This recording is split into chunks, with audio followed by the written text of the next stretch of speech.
꽃이 피는 계절이 왔습니다. 날이 아직 춥긴 하지만 지난주까지 좀 괜찮다가 갑자기 좀 추워지더니 오늘 날씨가 그래도 좀 쌀쌀하긴 한데 그래도 여전히 꽃이 피는 그런 계절이 온 것은 확실합니다. 저 밑에 동네에 광양에 가면 매화가 이미 지난주부터 피기 시작했다라고 돼 있어요. 그래서 목요일부터 이번 주 목요일부터는 매화 축제가 시작된다라고 그렇게 되어 있습니다. 그래서 매화부터 이제 시작을 해서 이제 개나리, 또 진달래, 벚꽃 이런 것이 이제 한 3월 한 달 동안 차례대로 그 순서를 기다리고 있다. 이렇게 뉴스 기사를 제가 봤습니다. 그래서 이제는 꽃이 이제 필 이제 시기를 서로 이제 기다리고 있는 거죠. 저는 원래부터 사실 꽃에는 좀 무덤덤한 사람이었습니다. 어렸을 적부터 산으로 들러 놀러 다니는 건 진짜 많이 했었는데 그래서 나가면 맨날 보는 게 꽃이었잖아요. 들꽃들을 수없이 보면서도 근데 예쁘다는 생각을 안 한 건 아니지만 그걸 보면서 막 너무 볼 때마다 감격스럽고 뭐 '이 꽃의 이름을 좀 찾아봐야겠다.' 뭐 이런 생각은 한 번도 해본 적이 없었습니다. 근데 이게 어릴 때만 그런 게 아니라 성인이 되어서도 달라지지 않더라고요. 그래서 제가 제 아내와 연애할 때도 비로소 이 처음으로 이 아내랑 연애하면서 처음으로 꽃 구경이라는 걸 가 봤습니다. 그전에는 '꽃 구경을 간다.'라고 하는 것은 한 번도 계획해 본 적도 없고 또 가리라고 생각해 본 적도 없습니다. 그래서 처음으로 꽃 구경 갔던 게 아직도 기억이 납니다. 벚꽃 구경을 갔던 것 같은데 그 한강 주변에 있는 막 벚꽃. 사실 제가 이 이쪽으로 내려온 다음에 보니까 이 어디를 가도 서울보단 예쁜 것 같아요. 좀 약간 지역적으로 제가 논란이 되는 발언인가 뭐 싶은데 하여튼 여기는 어디 그냥 집 앞에만 나가도 웬만한 도시에 피어 있는 벚꽃보다는 훨씬 예쁜데도 도시에선 그게 워낙 이게 귀하니까 그 동네에서는 그걸 가지고 막 축제도 하고 막 그렇습니다. 그래서 제가 보기는 봤는데 그게 사실은 데이트가 좋아서 간 거지 제가 꽃이 좋아서 사실 간 건 아니었다라고 하는 겁니다. 근데 몇 년 전부터 이 '꽃을 좀 보고 싶다.'라고 하는 마음이 들기 시작했어요. 그게 지금 몇 년 됐습니다. 막 아직도 막 '꽃 구경 가고 싶다.' 막 해 가지고 막 안 달라고 이 정도는 아니지만 '꽃이 피었다.'라고 하면 좀 궁금하고 '무슨 꽃이 그렇게 피었을까? 또 어디서 어디까지 얼마나 많이 피었을까? 얼마나 예쁠까?'라고 하는 그런 생각 정도는 들기 시작했습니다. 또 꽃사진을 찍기 시작한 게 몇 년 안 됐습니다. 그전에 사진첩에 원래 사진 자체를 많이 찍지는 않았지만 꽃을 이렇게 지나가다 예뻐서 찍는다라는 일은 제 사전에 없었는데 몇 년 전부터 저도 모르게 그렇게 찍고 있더라고요. 어 또 뭐 꽃을 이렇게 지나가다가 예쁜 꽃을 봤는데 '이 이름이 뭔가?' 그럼 요즘에는 그 스마트폰에다가 이렇게 사진으로 검색하는 그런 기능이 있더라고요. 그래서 검색을 딱 하면 정확한 이름을 알려주죠. 그전엔 사실은 그거 알려면 어디 무슨 도서관 가서 도감 찾아보고 이래야 되는데 그걸 어떻게 찾아봅니까? 근데 요즘에는 스마트폰이 그걸 해 주니까 꽃 이름도 알게 되고 그래서 참 그런 소소한 즐거움이 몇 년 전부터 생겼습니다. 근데 그게 '왜 그럴까?' 생각을 해 봤는데 요즘 제가 드라마 보다가도 가끔 이 눈물이 잘 나더라고요. 원래 제가 눈물 잘 안 났었거든요. 근데 '여성 호르몬이 많아져서 그런 게 아닌가.'라는 생각을 해 봅니다. 이게 어 어떻게 인체가 어쩔 수 없이 나이가 쪼금 들면 남자들도 여성 호르몬의 비율이 높아져서 그럴 수 있다라고 하는데 아마 그래서 그런 게 아닌가라는 생각을 해 봅니다. 또 한편으로는 이제 좀 제가 '아 철이 좀 들어가는가 보다. 꽃이 예쁘고 드라마 보면서 눈물도 흘리고 하는 거 보니까 이제 좀 철이 쪼금 들기 시작했나 보다.'라고 스스로 그렇게 생각한 적도 있습니다. 여기 강대상 옆에도 꽃이 있죠. 이 꽃을 한 성도님 가정에서 갖다 놨는데 지난주에는 이거보다 쪼금 더 풍성했었고 지금은 이제 좀 시든 것들을 솎아내고 지금 아직 잘 살아 있는 애들만 이렇게 꽂아 놨습니다. 사실은 이게 원래 이미, 이미 다 내보내서 우리 그 어린이들 예배하는 장소에 거기에 이렇게 장식이 되어 있었는데 제가 아침에 봤는데 여전히 예쁘더라고요. 그래서 2개 있길래 하나만 좀 달라고 해서 제가 여기 갖다 놨거든요. 제가 이렇게 됐어요. 여성 호르몬이 많이 나와서 그런 것 같습니다. 그런데 하여튼 예쁘지 않습니까? 너무 예쁘고 이번 주 내내 아침 기도회를 하는데 기도회 이제 말씀을 전하고 나서 자리로 돌아가서 앉아서 이렇게 기도하고 있으면 딱 기도 직전에 딱 자리에 앉으면 먼저 보이는 게 이쪽입니다.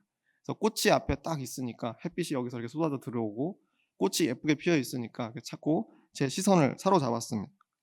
그래서 꽃을 보면서 항상 기분이 좋았는데 또 한편으로 꽃을 이렇게 바라보고 특히 이 꽃이었는데 이 꽃을 바라보다 보니까 그런 생각이 자꾸만 드는 겁니다. '저 꽃이 근데 곧 질 텐데 이거 얼마 안 가서 한 일 주일 갈까? 참 예쁘기는 한데 오래 가진 않을 텐데.'라는 생각이 계속 드는 겁니다. 그런 생각을 계속하다 보니까 자연스럽게 제 눈이 어디로 갔냐면 이 꽃송이 바로 밑에 있는 줄기에 눈이 갔습니다. 그 줄기를 바라보기 시작했다라고 하는 거죠. 꽃은 곧 질 텐데 지고 나면 저 줄기만 남아 있겠지. 저 줄기가 꽃보다 오래 가겠지라는 생각을 해본 겁니다. 지금 이 줄기 색깔도 색깔이 너무 예쁘지 않습니까? 초록색으로. 너무 예쁘게 지금 잘 그 빛깔을 유지하고 있는데 그러고 보니까 밖에 화단에 심겨 있는 꽃들도 그렇고 들판에 피는 꽃들도 마찬가지고 꽃이라고 하는 것은 잠깐이고 그 꽃을 받치고 있는 줄기가 오래오래 푸른 잎을 내면서 서 있구나라는 그런 생각을 하게 됐습니다. 꽃보다 줄기에 눈이 이제 가기 시작했다라고 하는 겁니다.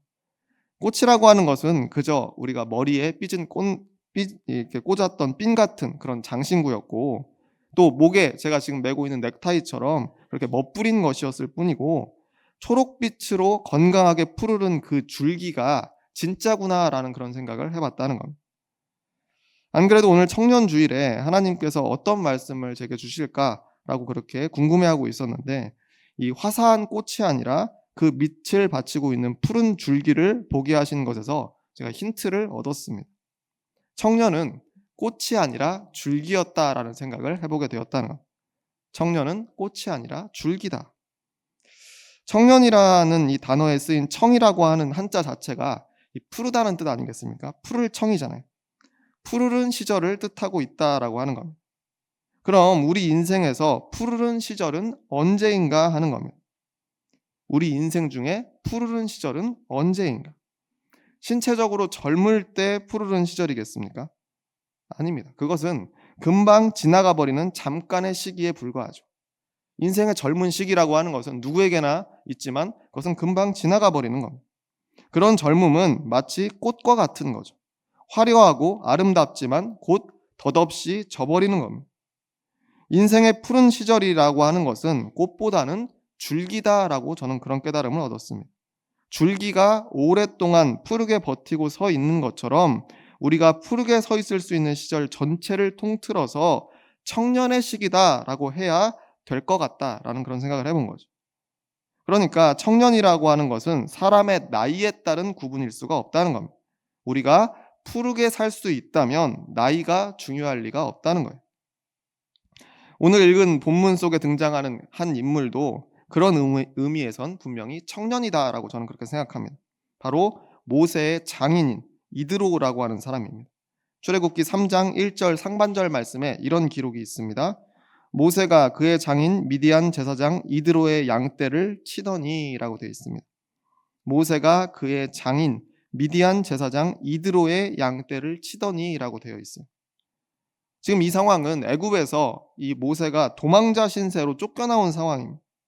그런데 그 이 모세를 걷어준 인물이 있었는데 그 사람이 바로 미디안의 제사장이었던 이드로라고 하는 사람입니다. 모세가 이 벌판에서 우연히 이드로의 딸들을 구출을 해줍니다. 구해주는 거죠.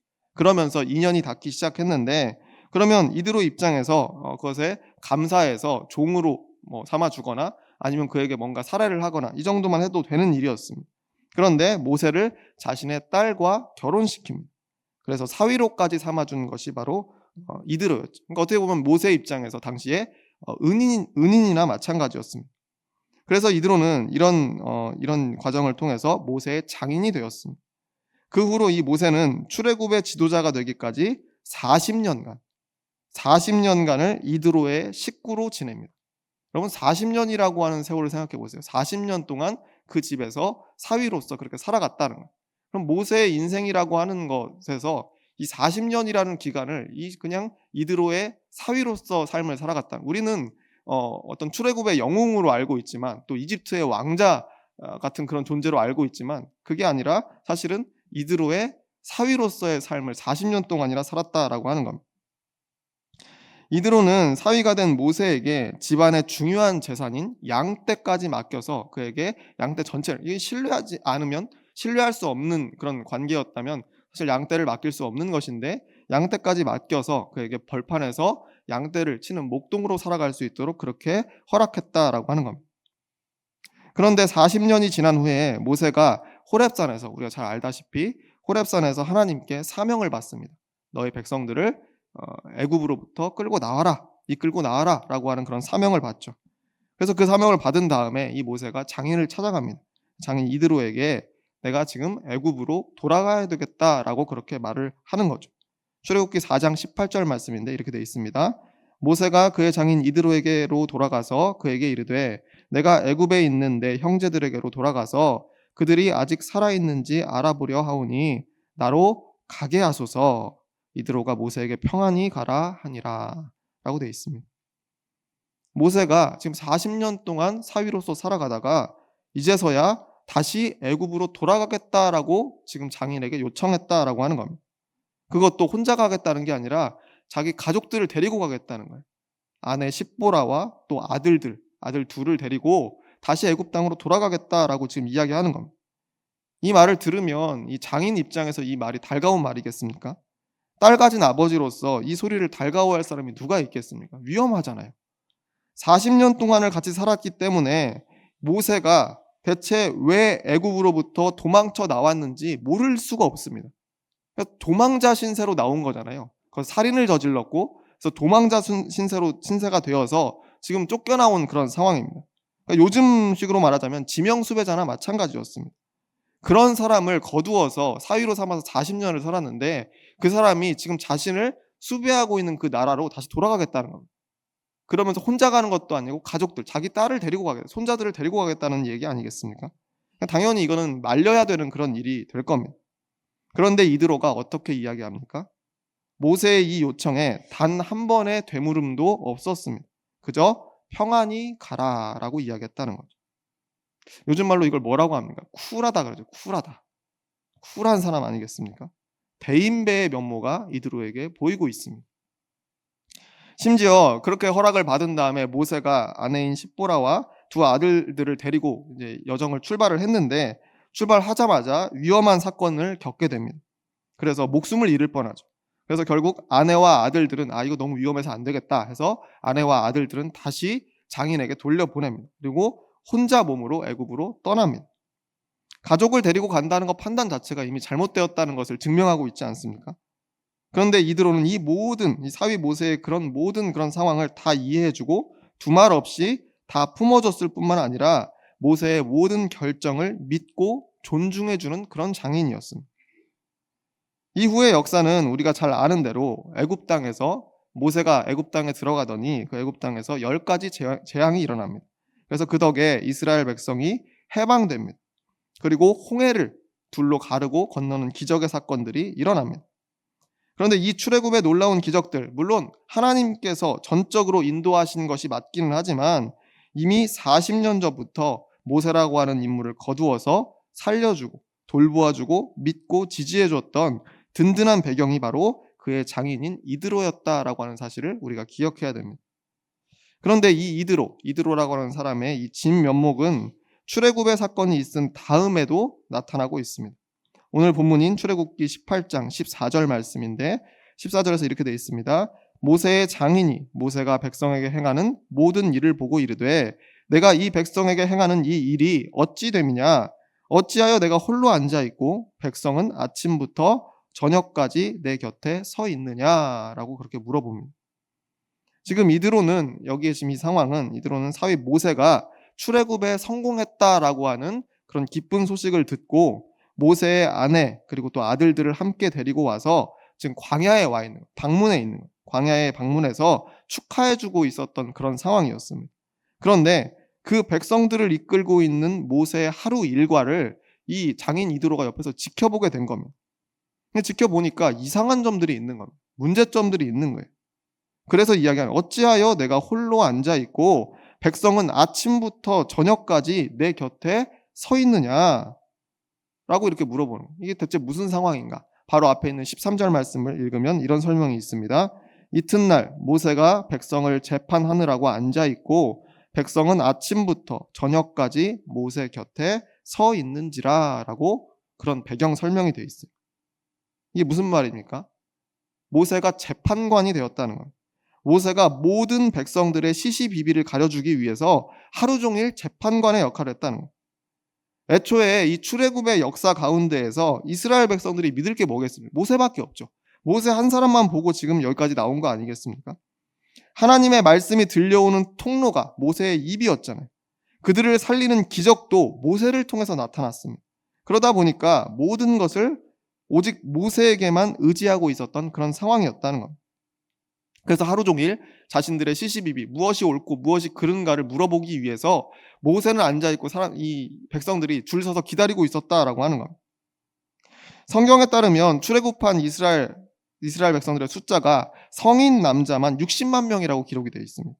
그러면 이 처자식 다 합치면 200만이 넘을 거라고 이렇게 신학자들은 그렇게 이야기합니다. 근데 그 많은 사람들이 옳고 그름에 대해서 분쟁하는 일들이 얼마나 많겠습니까? 그런데 그 모든 일을 모세에게만 들고 왔다라고 하는 겁니다. 이 이야기 바로 앞에 이스라엘 백성들이 아말렉 백성들과 전투를 벌이는 장면이 잠깐 나옵니다. 그게 바로 출애굽기 17장 11절과 12절 말씀인데 제가 읽어드리겠습니다.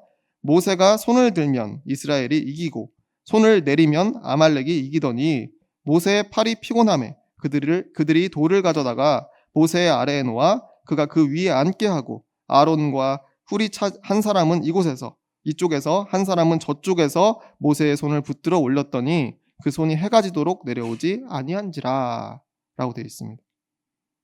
뭡니까? 전투에서 모세가 지팡이를 든 그 손을 위로 들면 이기고 그 손이 내려오면 졌다라고 하는 겁니다.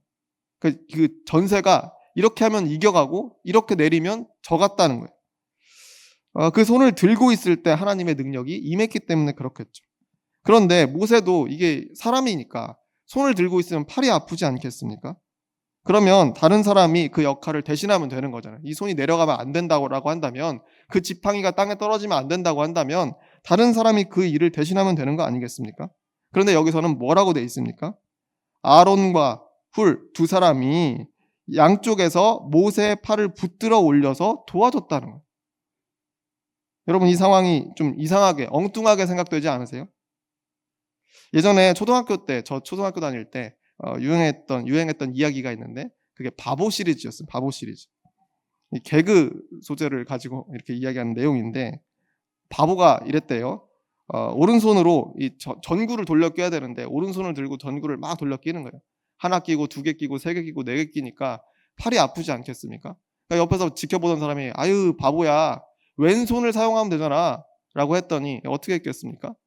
오른손을 돌려 끼다가 아 그래 왼손을 사용하면 되지. 그러면 왼손으로 오른손을 잡고 같이 돌리는 거죠. 어렸을 땐 이게 재밌었거든요. 이게 바보 시리즈 중에 하나 아니겠습니까? 이 이야기가 저는 생각이 났습니다. 모세 팔이 아프니까 다른 사람이 지팡이를 대신 드는 것이 아니라 모세의 그 손을 붙들고 대신 들어 올려줘야 할 정도로 이스라엘 백성들은 오로지 모세만 바라보고 있었다라고 하는 겁니다.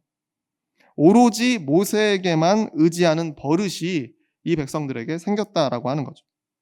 그래서 오늘 본문에도 사사건건 모든 문제들을 모세에게 들고 와서 판단해달라고 하루 종일 백성들이 기다리며 서 있었다라고 하는 겁니다. 그런데 아무도 그것이 이상하다라고 생각하지 않았어요. 비효율적이라거나 아니면 답답하다고 생각하지 못했다는 겁니다. 모세 자신도 마찬가지였습니다. 힘들어하면서도 그저 늘 하던 대로 기계적으로 이 스케줄을 계속 반복하고 있었다는 것. 하나님께 사명을 받은 사람이 모세니까 출애굽의 역사가 저 모세를 통해서 일어났으니까 모세는 하나님의 음성을 들을 수 있는 사람이니까 당시 이스라엘 백성들에게 모든 것은 모세를 통해 라고 하는 하나의 틀이 생겨버린 겁니다. 그런데 이것을 한눈에 문제다, 이거 잘못됐다 라고 인식한 사람이 바로 모세의 장인이었던 이드로였다라고 하는 겁니다. 이 이드로가 가진 상식에 비추어 볼 때 이건 옳은 방법이 아니다라고 대번에 알아봤던 겁니다. 그래서 이드로는 모세에게 묻고 있는 겁니다. 네가 이 백성에게 행하는 이 일이 어찌 됨이냐라고 물어보고 있는 거죠. 그랬더니 모세가 이렇게 대답합니다. 오늘 본문 15절과 16절 말씀입니다. 모세가 그의 장인에게 대답하되 백성이 하나님께 물으려고 내게로 오미라.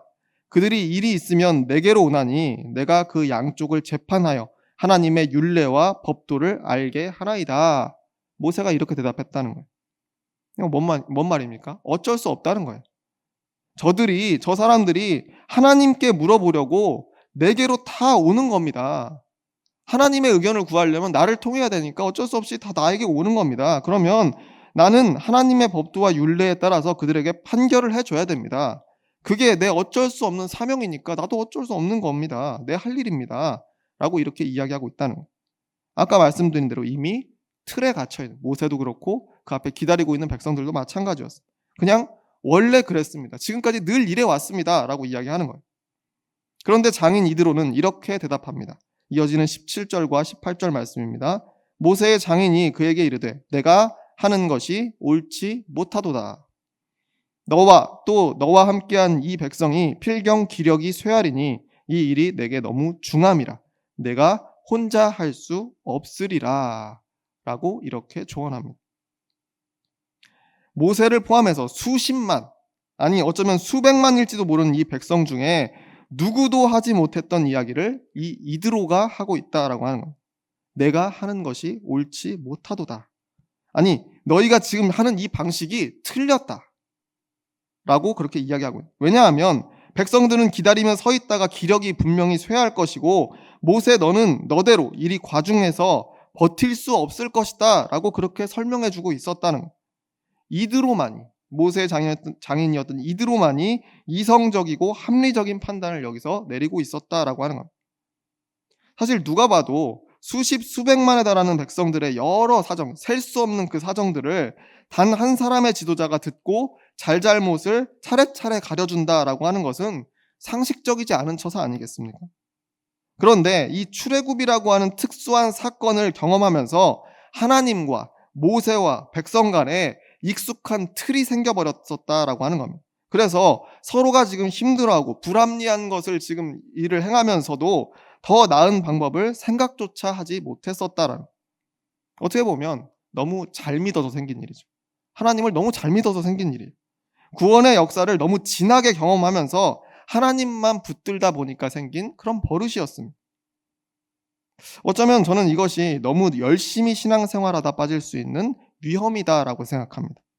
당연한 상식과 보편적인 윤리, 사회적인 통념을 무시하고 신앙적인 형식만 지키는 그 틀에 빠질 수 있는 것이 바로 그 위험이다라고 하는 겁니다. 지난주에 제가 TV를 보는데 한 방송사에서 한국 교회에 대한 신뢰도 조사를 한 그 결과를 그 방송에서 이야기를 해줬습니다. 역대 최저치가 나왔어요. 가장 낮은 퍼센트가 나왔어요. 교회를 신뢰한다라고 하는 사람들은 전 모든 조사한 사람들 중에 19%에 불과했습니다. 교회를 신뢰하느냐라는 물음에 신뢰를 한다라고 하는 사람이 19%밖에 안 됐다는 거예요. 신뢰하지 않는다라고 하는 의견이 75%나 됐습니다. 하나님을 믿느냐고 물어본 것이 아니고 교회, 즉 교인들과 그 모임을 신뢰하느냐라고 질문했는데 거기에 대해서 딱 19%만 신뢰하고 75%가 신뢰할 수 없는 집단이다라고 생각한다는 거예요. 이거 심각하게 받아들일 수치 아닙니까? 75%가 우리 교회를 신뢰하지 못할 집단이다라고 생각하고 있다는 거예요. 교회를 믿지 못하겠다는 가장 큰 이유로 뭘 들었냐면 공공의 이익보다 교회의 이익을 우선한다라고 이야기했습니다. 공공의 이익보다 교회의 이익을 우선한다. 그렇기 때문에 나는 교회를 신뢰할 수 없다라고 하는 의견이 압도적이었습니다. 몇 년 전에 코로나19 바이러스가 퍼졌을 때 한국 교회들이 보인 모습을 떠올려 보면 일면 이해가 가는 그런 내용입니다. 그때 전염력이 너무 큰 바이러스가 유행하고 있었는데 그럴 때 한 공간에 모이면 안 된다라고 하는 것은 너무나 당연한 상식이었습니다. 그래서 나라에서 집합 금지 명령을 내리지 않았습니까? 그런데 일부 교회들이 예배를 강행하는 그런 경우가 있었습니다. 그러다가 집단 감염이 일어나서 막 언론에, 매스컴에 그게 탔죠. 벌금도 받았고 시설 폐쇄 명령을 받은 교회들이 그때에도 있었습니다. 물론 예배를 소중히 하는 마음 때문에 그랬을 수 있다고 우리끼리는 이해할 수도 있습니다. 세상적인 목소리보다 하나님 소리에 귀를 기울여야 된다고 목회자들이 지금까지 늘 가르쳐 왔기 때문에 배운 대로 한 것일 수 있다는 겁니다. 근데 그래도 그러면 안 되는 거였죠. 그래서 저는 코로나 때 집합 금지 명령을 어겼던 교회들에 대한 책임감을 저도 함께 지고 여전히 대다수의 국민들에게 죄송한 마음을 가지고 있습니다. 이게 당연한 거 아닙니까? 우리 모두는 사실은 국민들에게 미안한 마음을 가지고 있어야 됩니다. 내가 그러지 않았다라고 하더라도. 왜냐하면 내 종교적인 신념도 중요하지만 그것 때문에 남에게 피해를 끼치는 행동을 해서는 안 된다라고 하는 것이 지극한 상식이고 윤리이기 때문에 그렇습니다. 코로나 시절에 특히 주목을 받아서 그렇지 사실 이때까지 한국 교회는 상식과 윤리를 들쭉날쭉 넘나들면서 성숙하지 못한 모습을 보인 일이 사실 한두 가지가 아니었습니다.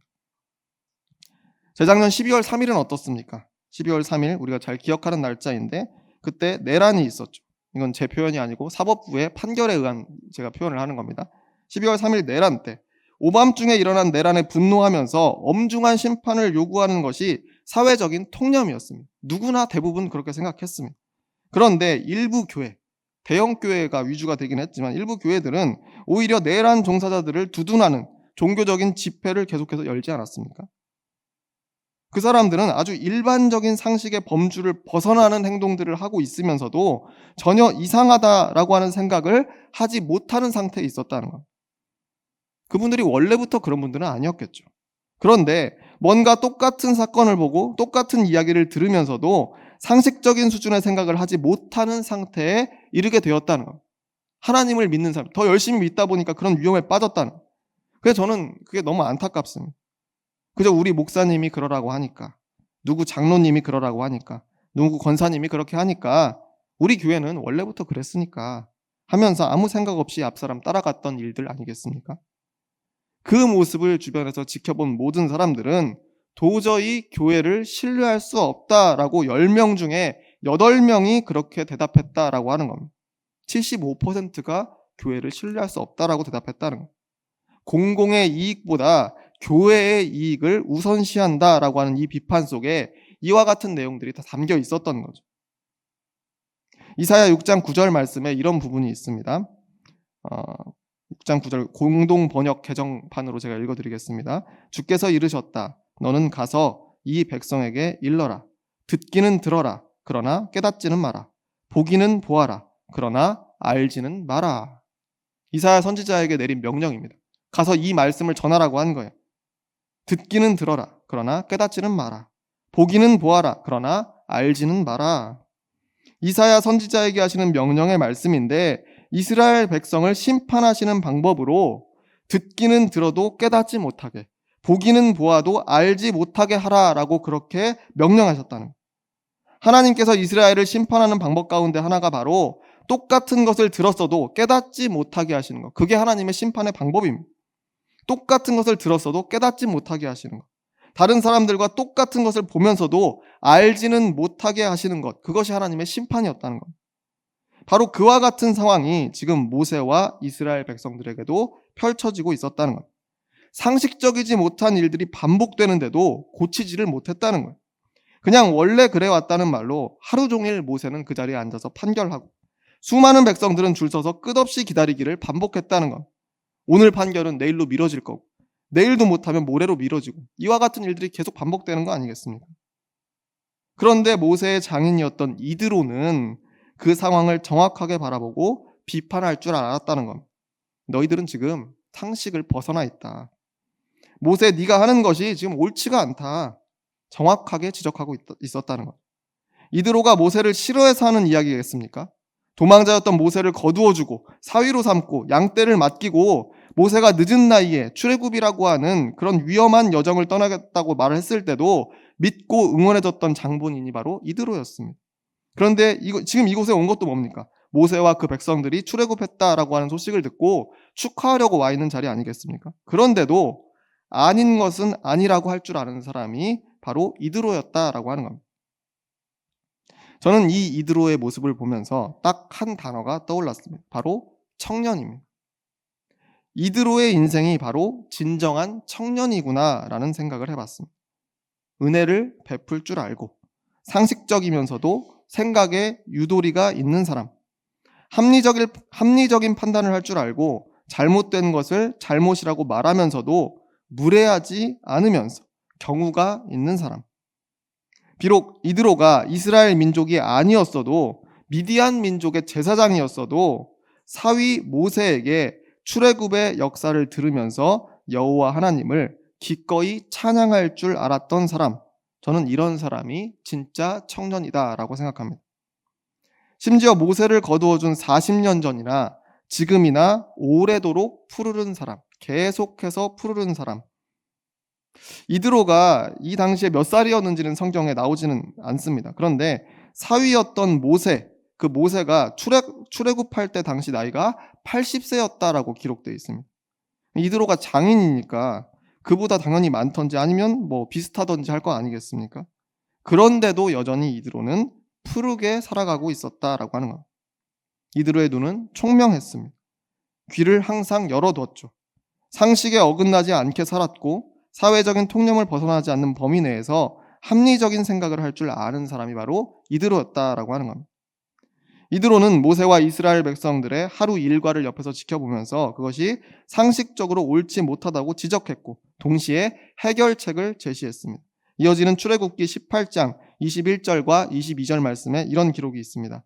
너는 또 온 백성 가운데서 능력 있는 사람들 곧 하나님을 두려워하며 진실하며 불의한 이익을 미워하는 자를 살펴서 백성 위에 세워 천부장과 백부장과 50부장과 10부장을 삼아 그들이 때를 따라 백성을 재판하게 하라. 큰 일은 모두 내게 가져갈 것이요 작은 일은 모두 그들이 스스로 재판할 것이니 그리하면 그들이 너와 함께 담당할 것인즉 일이 내게 쉬우리라. 이게 이드로가 제시한 해결책입니다. 너를 도와서 이 일들을 함께 해나갈 수 있는 동료들을 뽑으라라고 하는 권면입니다. 10명을 담당하는 10부장부터 1000명을 담당하는 1000부장까지. 그래서 상식적이고 합리적인 공동체를 만들어가라 라고 그렇게 권면하는 거 아니겠습니까? 이 생각을 지금까지 아무도 하지 못했다는 것이 참 충격적인 일 아니겠습니까? 이거 그렇게 어려운 생각입니까? 이 생각이?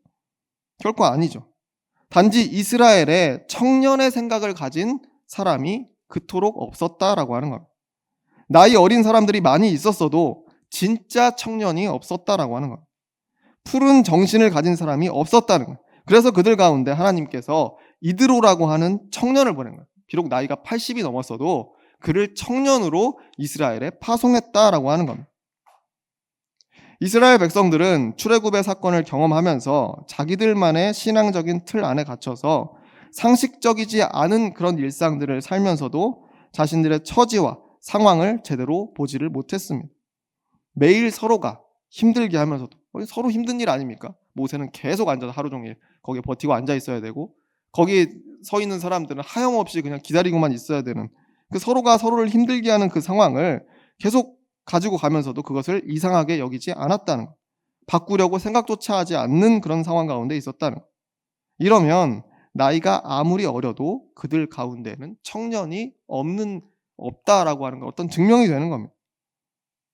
청년이라고 하는 것은 나이가 아니라 그 사람의 정신이 그리고 철학이 그 사람의 인생이 저 들판에 있는 파란 줄기들처럼 푸르른 사람, 그런 사람이 바로 청년이라는 겁니다. 그렇게 평생을 푸르게 살아가다 보면 그 위에 꽃이 잠깐 피었다 지기도 하고 이파리가 덮이기도 하는 것. 그게 바로 청년으로 살아가는 인생이 아닐까라고 저는 그렇게 생각합니다. 바라기는 오늘 청년주의를 맞은 우리 모두의 삶이 피고 지는 꽃보다는 푸른 줄기 같은 인생이 되시기를 바랍니다. 그래서 하나님 믿는 신앙을 중심으로 우리가 그것을 중심 한가운데 두되 세상 속에서도 상식적이고 경우 있게 살아가는 모두가 되시기를 바랍니다. 그래서 그 깨달음으로 청년 이드로처럼 나이에 상관없이 진정한 주의 청년들이 되어서 세상 끝날까지 그 푸르름을 잃지 않는 저와 여러분이 모두 되시기를 주의 이름으로 축원합니다. 기도하겠습니다.